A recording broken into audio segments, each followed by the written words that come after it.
તમે ફરિયાદ કરો ને, હું સર્ક્યુલેટ કરું છું તો હા ત્યારે ટણીથી વાત કરો છો. ટણી અહીંયા અરજીઓ માટે લોકો ધક્કા ખાય છે, સબસિડીઓ માટે ધક્કા ખાય છે, તો ટણીથી કોણ વાત કરો છો તમે? તમારી જવાબદારી આવે છે, કામ કરો ને. અમે અરજદારને તમે ફરિયાદ કરો, તમારો નંબર સર્ક્યુલેટ કર્યો તો તમારે અહીં પૂછી લેવાનું તમને જવાબ આપતી જાય છે કે નહીં આપતા, તમને જવાબ મળે છે કે નહીં તમે મળતો, ચપટી કેવો ગાળો તમે? તમને જવાબ મળે છે કે કઈ નહીં? રીતના વાત કરો તમે? એ ભાઈ અનધિકૃત રીતે મારા નંબર સર્ક્યુલેટ કરે છે, હું અનધિકૃત તો ફરિયાદ કરો ને.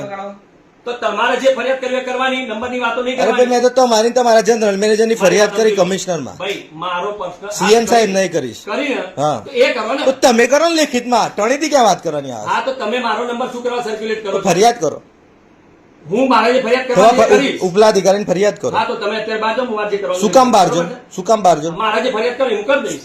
અત્યારે શું કામ બહાર મારે જાઓ? તમારે વાત કરવાનો કોઈ મતલબ નહીં ને. અત્યારે શું કામ બહાર જાઓ?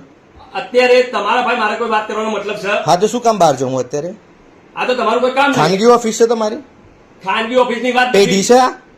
તમારી કોઈ અરજીની વાત જ બોલો. અરજદારને લઈને આવ્યો છું ભાઈ, બોલો. હા તો અરજદારને વાત કરીશું, તમે બહાર જાઓ. શું અમે કામ? અરજદારને જવાબ શું આપીશું. કામ બહાર જાઉં? કયો રૂલ છે એવો? તમે શું કયો રૂલ છે એવો? અમારા બાર બોર્ડ માર્યું છે, અમારા જનરલ મેનેજર સૂત્રથી વાંચી લો. હા તો બોર્ડ વાંચી લો. અમે ફરિયાદ તારીખ વ્યક્તિ